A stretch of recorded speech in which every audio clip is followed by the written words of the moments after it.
Hey guys, today we're going to talk about the Viture Pro XR glasses, which are a major upgrade from their predecessors. Let's find out more. So last year I did a review of 3 of the AR glasses, the Viture One, the X-Reels Air 2, and also the Roku Max. And in that review, the Vitures were my least favorite of the bunch. I wasn't very happy with the image resolution and the color reproduction.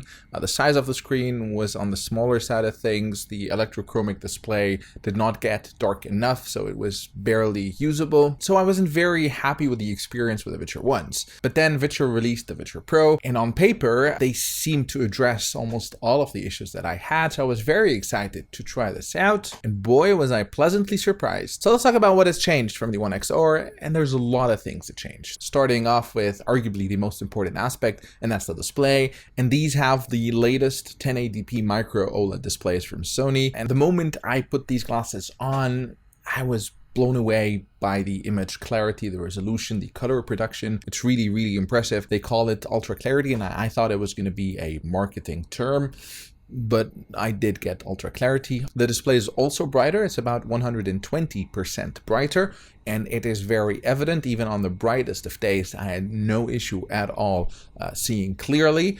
Which brings me also to the electrochromic dimming. On the Viture Ones, I thought it did not get dark enough and it was barely usable. Here they say it goes up to 99%, I think, dark. And the difference is night and day. It gets really dark, to the point where even on the brightest and sunniest of days, content is perfectly watchable, which was an awesome upgrade over the One XR. These also go up to 46 degrees FOV from 43 on the One XR, which also results in a larger display. So now the perceived display is 135 inch from 3 meters away versus 120 inch on the older model. And also they double the refresh rate from 60 Hertz on the previous model to 120 Hertz, which is perfect if you intend to use these for gaming. As with the One XR, they also have diopters, which you can adjust all the way down to -5 degrees if you have nearsightedness or myopic vision. In my case, as you can see, I wear glasses, but mine go all the way up to -6.5. Despite the Viture Pro only going to -5, I was pleasantly surprised that if I dial the diopters up to the maximum, I can see clearly whatever is on screen. I can even read text very clearly. However, I would recommend getting lens inserts like these from Lensology, and these are very easy to apply. They're magnetic, as you can see. So you just put them there and they stay put, and they do make the experience much better. Aside from the enhanced clarity, let's say another use case, for example, if I'm walking around the house with these glasses, and sometimes I get up and I go do the dishes while I continue watching whatever content I'm watching. If I don't have lenses on, obviously anything I see in the actual world is going to be extremely blurry. Only whatever's on screen is going to be clear. This is where these come in handy. Also, if you're working on your computer, for example, and you look down to see the keyboard, without the lenses over here, I cannot see anything. And that's why I would definitely recommend getting the inserts if you have a substantial amount of nearsightedness. They also have updated speakers on the temples, which they've designed with Harman. And I must say, they sound great, but on the lower side of things. So if you're at home in a quiet room, if you're watching some movies, they're loud enough and you can definitely enjoy them. But if you are in a crowded place or outdoors, I don't think they're going to be loud enough. And this is where you might need headphones or earbuds for a better experience. As with the One XR, these have a magnetic connector as well, which some people hate, some people love. To be honest, I actually prefer the magnetic connector. Now, some of the arguments against this was that it's a proprietary connector, so if you lose the cable or if it breaks, you need to buy another one from Viture, which is a very valid point. However, I do prefer the magnetic connector.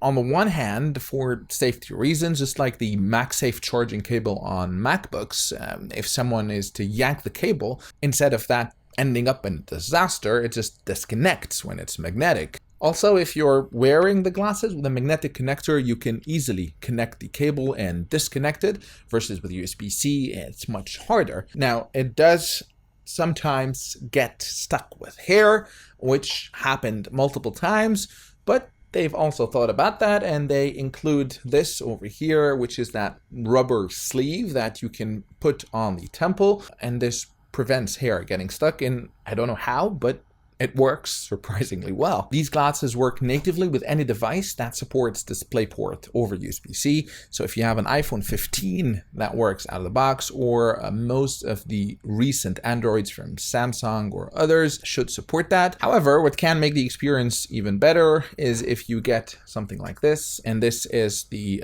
XR adapter.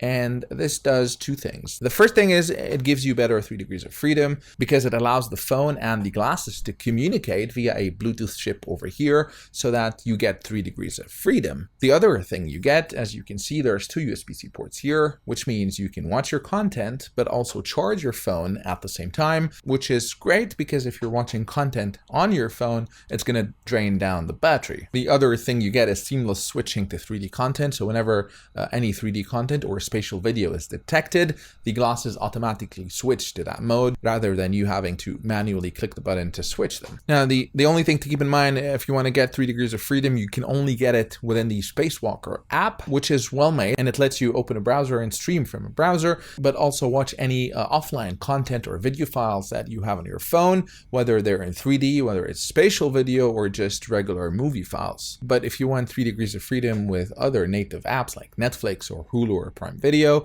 unfortunately you cannot get this with this, and you would need to get something like the neckband to get that. Now, if your devices don't support DisplayPort over USB-C or simply don't have a USB-C connector, then you can get something like this, which is their mobile dock. This has a 13,000 milliamp hour battery.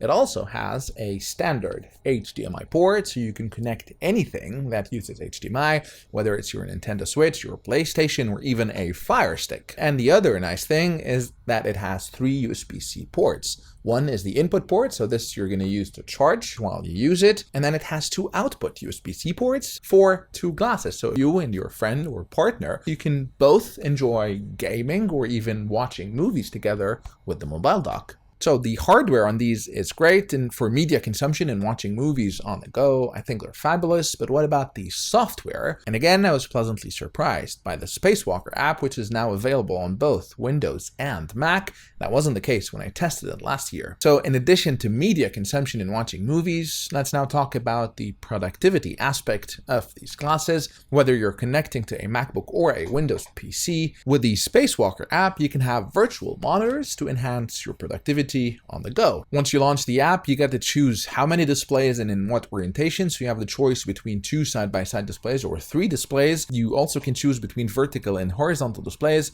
or you can choose 1 ultra-wide display as well. Now, to be honest, after playing around with the app for some time, both on Windows and Mac, I was again pleasantly surprised. It was quite responsive. It wasn't particularly buggy, and it was a great experience. They also have thought of many things. So there are keyboard shortcuts, for example, to zoom in or zoom out on the displays, or to make particular locks like horizontal or vertical lock, which is great. And there are some nice features as well. So for example, you can activate automatic transparency mode if you tilt your head down. So if you're looking down at your keyboard, you're going to get transparent displays, or it's going to turn off the electrochromic tinting on the glasses. And then when you look back up, they're going to turn them back on, which I thought was great. Now, how's the experience in terms of productivity? Let me put it this way. I don't think they can substitute monitors or are going to be as pleasant an experience as using actual monitors, but I don't think that's what they are intended to be. I would say these are intended more for on the go, where you don't have the option of having monitors or carrying monitors with you.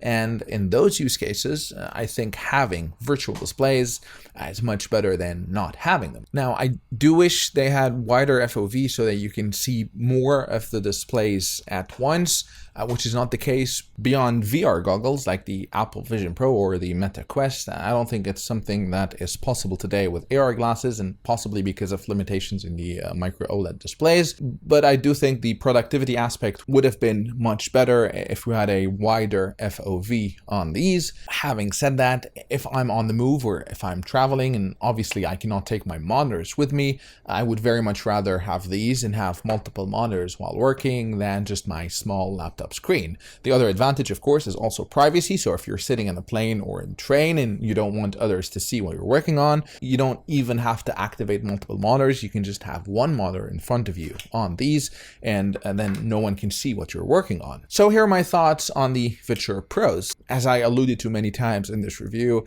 I think they're a fabulous update from the Viture One that I tested last year. Almost every aspect that I did not like on the Viture Ones were upgraded on this. Now, the million-dollar question, should you buy them or not? Well, if you're in the market for AR glasses, I think you can definitely not go wrong with these. The image resolution, clarity, color production is second to none. I think amongst the best that I've seen and tested. They sound great, and the Spacewalker app for both Windows and Mac is actually pretty decent. And I know they're always working on updating it, so I know they're hard at work at maintaining the software, which is always a good sign. So for media consumption and watching movies, I would say the experience is a great one. For productivity, personally, I would not use these when I'm at home or at the office to substitute actual monitors. But if I do not have access to actual monitors, then I would definitely prefer using these than just the small laptop screen. That's all for me. I'll put links in the description for the Viture Pro. These are affiliate links, so if you do decide to purchase these, I would appreciate if you would go through the link. I may earn a small commission at no extra cost to you. This would greatly help support the channel. If you have any questions, thoughts, or comments, feel free to put them in the comment section. And as always, if you liked the video, please hit the like button and consider subscribing to my channel, as this encourages me to continue producing content. Until next time, cheers.